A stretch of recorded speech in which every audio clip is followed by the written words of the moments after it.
اوعي تسمعي لحد انه يهينك ولا يهمشك ولا اساسا يتعامل معاكي على ان انت حاجه كده كماله عدد. احنا مش كماله عدد، احنا العدد نفسه. كان في ولد صغير قاعد مع باباه كده وقعد فتره ساكت، فباباه ساله قال له انت بتفكر في ايه؟ قال له مش عارف ليه كل اللي حواليا مش عارفين قيمتي، كل اللي حواليا بيتعاملوا معايا على اني اي حاجه وخلاص كده. هي قيمه البني ادم في ايه؟ الاب عجبه قوي السؤال ده، بس حب يرد عليه بحكمه. عارفين رد عليه قال له ايه؟ قال له خد الحجر ده. اداله حجر عادي جدا. الولد قال له اعمل بيه ايه؟ قال له روح بيه السوق، واي حد يقول لك ايه ده انت عايز تبيع الحجر ده، قول له اه.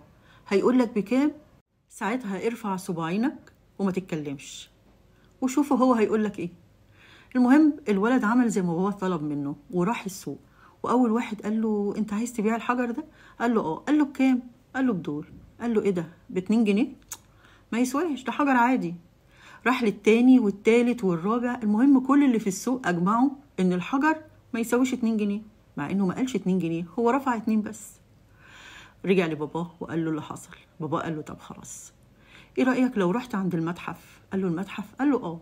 المتحف ده مستواه اعلى شوية، وبرده امسك الحجر واي حد يقول لك هتبيعه ارفع صباعينك الاتنين من غير ما تتكلم. عمل كده الولد. اي حد يسأله انت عايز تبيع الحجر؟ يقول له اه. بكام؟ يروح عامل له كده. فاول واحد قال له ايه ده، ب200 جنيه؟ لا غالي. التاني قال له ب200 جنيه؟ طب ينفع 150؟ الولد فرح جدا وجري على باباه وقال له الحق يا بابا، ده في واحد عايز يشتري مني ب150 جنيه مع انه حجر عادي.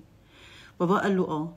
طب خلاص، ايه رأيك لو رحت المنطقة اللي هي بيبيعوا فيها المجوهرات والذهب والحاجات الثمينة النفيسة الجميلة الغالية الحلوة دي؟ فالولد قال له اعمل بيها ايه يعني، المكان ده بحجر عادي. قال له بس زي ما بقول لك كده، روح المكان ده وبرضه اعرض الحجر، واي حد يسألك قول له كده. مهم الولد عمل زي ما بابا طلب منه، واول واحد قال له ايه ده، ب2000 جنيه؟ لا هو انت مش شايف انه غالي شويه؟ التاني قال له ب2000 جنيه خلاص اشتريت. جري لباباه بسرعه وقال له بابا الحق، ده الراجل عايز يشتري مني ب2000 جنيه مش ب150 جنيه ولا حتى بالجنيه ولا ال2 جنيه اللي كانوا مستكترينهم عليا في الاول. بابا قال له هي دي قيمتك، قيمتك في وسط الناس اللي يقدروك ويعرفوا قيمتك.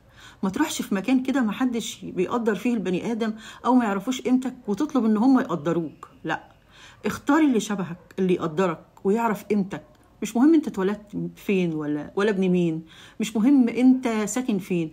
المهم لما تيجي تختار اصحابك، تختار الناس اللي بتتعامل معاهم، تختارهم صح حسب ما انت تكون حاسس بقيمتك، وحسب ما تشوف الناس اللي حواليك دول شبهك مناسبين ليك ولا لا، وبعدين اختارهم، وبعدين ساعتها قيم نفسك وخليهم هم كمان يتعاملوا معاك بنفس القيمة اللي انت حاطط نفسك فيها.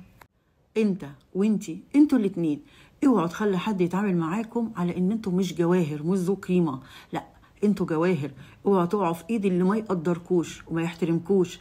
اوعي تسمعي لحد انه يهينك ولا يهمشك ولا اساسا يتعامل معاكي على ان انت حاجه كده كماله عدد. احنا مش كماله عدد، احنا العدد نفسه. وانت كمان نفس الكلام. اوعى تتعامل مع حد ممكن يهينك او يستهتر بيك او يقل منك، لا. انت قوي، انت جوهره، انت ذو قيمه، انت انسان محترم، ولازم كل اللي حواليك يعرفوا قيمتك ويحترموك ويحترموكي. ولا ايه رايكم؟ اوعوا ما تردوش عليا وتقولوا رايكم ايه، واحنا جواهر ولا لا. والسلام عليكم.